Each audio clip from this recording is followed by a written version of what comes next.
Hello everyone, welcome to my channel PK commerce study. तो कैसे हैं आप लोग? उम्मीद है फ्रेंड्स आप लोग बहुत ही अच्छे होंगे और अच्छे से आप लोग होली का त्यौहार को मनाएं। तो उम्मीद है फ्रेंड्स अब आप लोग अपने एग्ज़ाम की तैयारी अच्छे से करेंगे, क्योंकि अब त्यौहार ख़त्म हो चुका है। तो आप अपने एग्ज़ाम की ओर फोकस करें, क्योंकि फ्रेंड्स अब आप लोगों का एग्ज़ाम बहुत ही करीब आ गया है।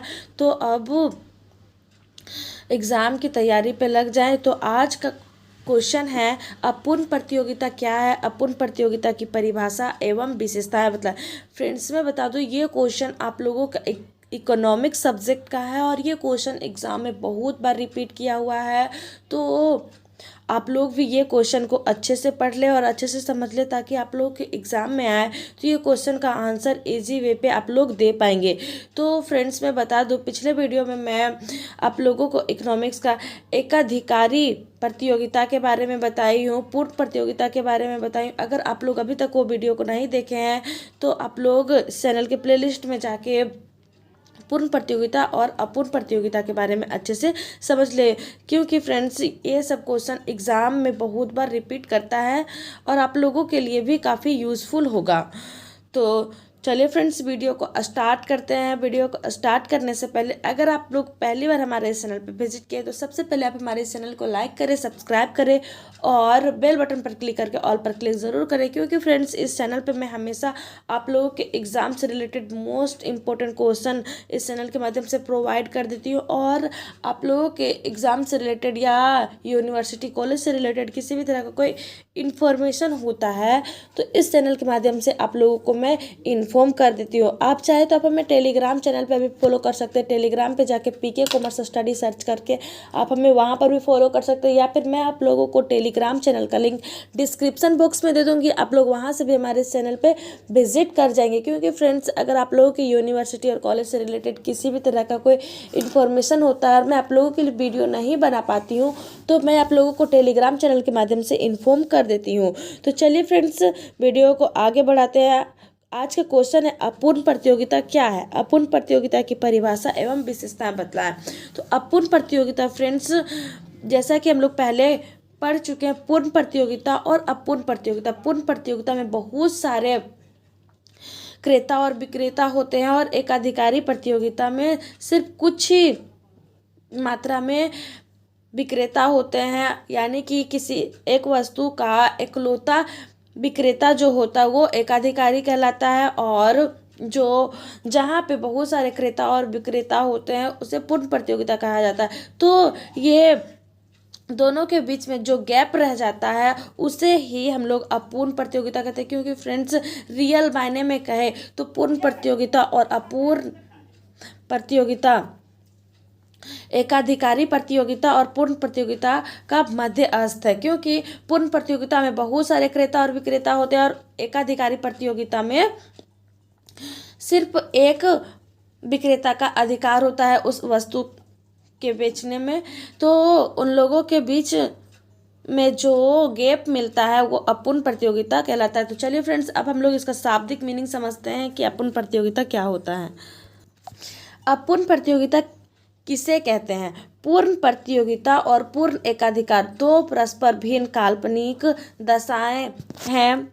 वास्तविक जीवन में दोनों का मिलना जटिल है, यानी कि दोनों का आपस में मिलना बहुत ही कठिन है, क्योंकि प्रतियोगिता ना तो पूर्ण होती है ना ही पूर्णता लुप्त होती है, यानी कि ना प्रतियोगिता पूर्ण रूप से होती है और ना ही यहाँ पे प्रतियोगिता खत्म होती है।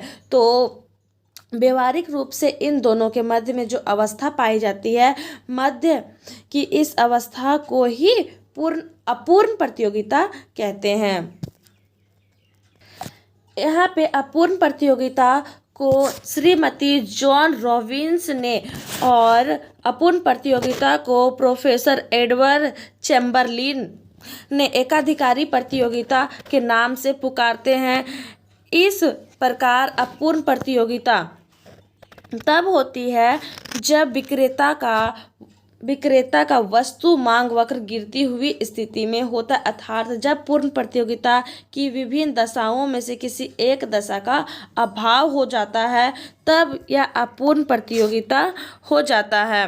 तब जब पूर्ण प्रतियोगिता में वस्तु की मांग कोई नहीं करने लगता है और वो वस्तु का डिमांड कम होने लगता है, तब पूर्ण प्रतियोगिता खत्म होने लगती है। जब ये पूर्ण प्रतियोगिता में इस दशा को देखने को मिलती है तो इसी अभाव को अपूर्ण प्रतियोगिता कहा जाता है। चलिए फ्रेंड्स, अब हम लोग देखते हैं कि अपूर्ण प्रतियोगिता की परिभाषा क्या है। प्रोफेसर लर्नर के अनुसार अपूर्ण प्रतियोगिता तब पाई जाती है जबकि एक विक्रेता अपनी वस्तु के लिए गिरती हुई मांग रेखा का सामना करता है। यानी जैसे कि मान के फ्रेंड चलिए कि कोई एक एग्जाम्पल ले लीजिए, जैसे कि कोई आप वस्तु बाजार में लेके गए हैं, या फिर आप वेदर का भी एग्जाम्पल ले सकते हैं। कोई ठंडे के दिन में आइसक्रीम बेचने वाला आ गया, तो वहाँ पे ठंडे के दिन में लोग आइसक्रीम खरीदना नहीं पसंद करेंगे, तो इस तरह में वो उस वस्तु की मांग गिरती हुई नजर आएगी। तो ये भी एक अपूर्ण प्रतियोगिता की अभाव को दर्शाती है। अगला आ जाता है प्रोफेसर जेके मेहता के अनुसार विनिमय के प्रत्येक दशा अपूर्ण प्रतियोगिता की दशा है और अपूर्ण एकाधिकार दूसरे दृष्टिकोण से अपूर्ण प्रतियोगिता ही है। ऐसी प्रत्येक दशा एकाधिकारिक प्रतियोगिता की तत्वों का मिश्रण है। यानी फ्रेंड्स, यहाँ पे अपूर्ण प्रतियोगिता को एकाधिकार प्रतियोगिता के दृष्टिकोण से देखा जाता है, और वहाँ पे पूर्ण प्रतियोगिता का जब अभाव होता है और एकाधिकारी का स्थिति आ जाता है और वहाँ पर भी वस्तु की मांग गिरती हुई नजर आती है, तो वो अपूर्ण प्रतियोगिता कहलाती है। यानी कि यहाँ पे एकाधिकारी और अपूर्ण प्रतियोगिता का मिश्रण देखने को मिलता है। दूसरी परिभाषा आ जाती है प्रोफेसर फेयरचाइल्ड के शब्दों में। फेयरचाइल्ड क्या कहते हैं? इस प्रकार यदि बाजार अच्छे ढंग से आयोजित नहीं है, यदि क्रेताओं और विक्रेताओं को एक दूसरे के संपर्क में आने में कठिनाई है और वे दूसरों के द्वारा खरीदी गई वस्तु या प्रदत्त कीमतों की तुलना करने में असमर्थ है, तो इसे हम लोग अपूर्ण प्रतियोगिता कहते हैं।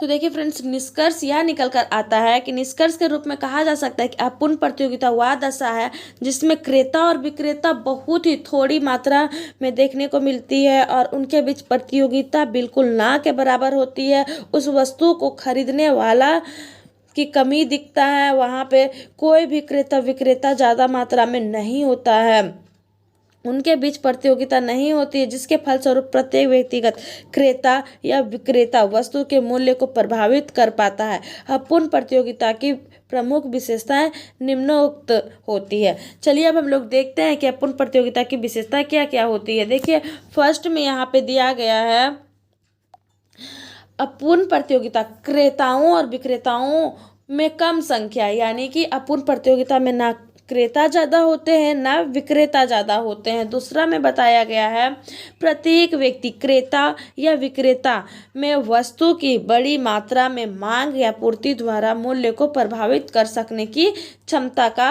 होना होता है। यानी कि बहुत सारे ऐसे क्रेता होते हैं जो कि उस वस्तु को खरीदने के काबिल नहीं होते, तो इस तरह में भी वस्तु की मांग गिरती हुई नजर आती है।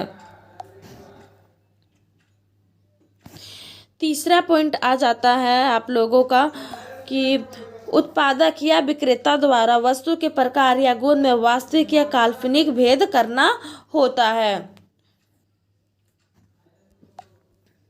तो आज के लिए इतना ही। उम्मीद है फ्रेंड्स आप लोग अपूर्ण प्रतियोगिता के मीनिंग्स और उसके डिफिनेशन और विशेषता को अच्छे से समझे। तो ऐसे ही इंपॉर्टेंट प्रश्नों के उत्तर पाने के लिए हमारे चैनल को लाइक और सब्सक्राइब जरूर करें, और आप चाहे तो आप हमें कमेंट सेक्शन में कमेंट्स करके ये भी कह सकते हैं कि आपको किस तरह के इम्पोर्टेंट क्वेश्चन का आंसर चाहिए, कौन से सब्जेक्ट का इम्पोर्टेंट क्वेश्चन का आंसर चाहिए, तो मैं आप लोगों के लिए प्रोवाइड करने का प्रयास करूँगी।